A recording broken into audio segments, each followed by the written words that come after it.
What's the reason why we've seen credit largely holding up better than equities?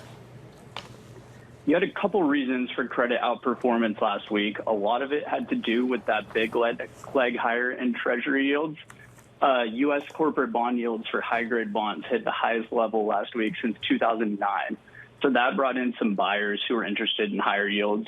Think pension funds who are trying to lock in funding, or foreign buyers from either Europe or Japan who are looking at much higher yields in the U.S. than their home base. You also had lower corporate bond supply last week than what Wall Street was expecting. A lot of companies that had plans to borrow canceled them after Treasury yields were going up that fast following the inflation print. So that combination of stronger demand, lower supply has helped spreads stay pretty steady despite the big equity sell-off. Yeah, tell us a little bit about those companies that actually were looking to sell an investment grade market but still down. I mean, right now the environment is not conducive to more, it seems.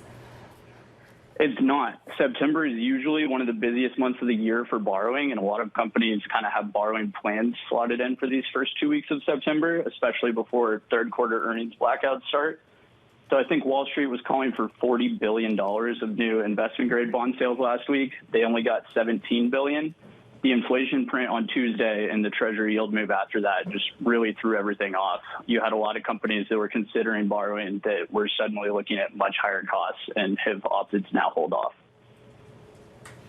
This doesn't seem like a great environment when you're trying to offload junk bonds, particularly when it's the biggest of the year. But is there a sense that banks are rushing to do this because the backdrop could actually get worse?